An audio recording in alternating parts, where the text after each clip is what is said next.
आप लोगों के माध्यम से पूरे मीरसा सहित पूरे झारखंड प्रदेश के अपने राज्यवासियों को बताना चाहेंगे कि भारतीय जनता पार्टी सदैव विकास के साथ खड़ा है, विकास का काम करने के लिए तत्परता के साथ खड़ा होता है। बशर्ते ISM का जो ब्रांच यहाँ पे बनने वाला है, जो एक्सटेंशन करने वाला है, यहाँ पे हम लोग उसका विरोधी नहीं है, मगर जिनका हमारे महिला मोर्चा के अध्यक्ष है दीपा दास जी और उनके सहयोगी लोग हैं, जितने महिला हैं 26 घर, उनको नाप से बाहर था, मगर किस कारण से फिर नाप के अंदर में लाया जा रहा है ये हम बता नहीं सकते। किस राजनीति के तहत लाया जा रहा है ये कतई बर्दाश्त नहीं किया जाएगा। किसी भी कीमत पर अन्याय नहीं होने देंगे। अगर हम लोग विरोधी रहते तो केंद्र सरकार इसको हजारों करोड़ रुपया यहाँ पे विकास के लिए काम नहीं करने के लिए देता है। हम लोग काम करवाने के लिए ही किए हैं, बशर्ते लोगों का असुविधा करके हम लोग काम करवाने के लिए। और इसका पहले भी नापी हो चुका है, जब नापी के बाहर है तो फिर नापी के अंदर कैसे आया? किनके गलत राजनीति के कारण ये नापी फिर से दोबारा करके इनके घर को अंदर किया जा रहा है नापी के दायरे के अंदर। ये किसी भी कीमत पर नहीं होगा और गलत राजनीति करने वाले के खिलाफ सदैव भारतीय जनता पार्टी के एक कार्यकर्ता तत्परता के साथ खड़ा है, उनका मुकाबला करने के लिए खड़ा है, मुकाबला किया है और आने वाला समय में भी करेंगे।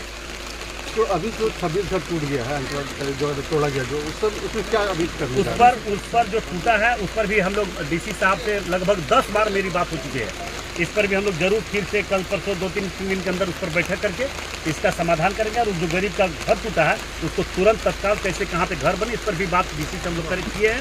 वो भी आश्वासन दिए कि जरूर हम लोग गरीब का घर जो बनेगा उसको लोग बनवाएंगे। सांसद जी 2 महीने पहले भी आए थे, आपने कहा था कि किसी बुलडोजर नहीं चलेगा, फिर बुलडोजर क्यों चला? देखिए, ये बुलडोजर किस लिए चला आप समझ सकते हैं। गलत राजनीति के तहत कुछ लोग जैसे CO हो गया, BDO हो गया, इस तरह लोग क्या है, ये लोग डरता है कि हमारा ट्रांसफर कहीं नहीं हो जाए, कुछ नहीं हो, दबाव के कारण इस तरह से किया होगा। मगर वैसे लोग पर भी हम लोग कार्रवाई करेंगे, छोड़ेंगे नहीं। दूसरी बात, हमारे यहाँ के वर्तमान विधायक अरूप दा बोल रहे थे कि भाजपा विकास विरोधी है।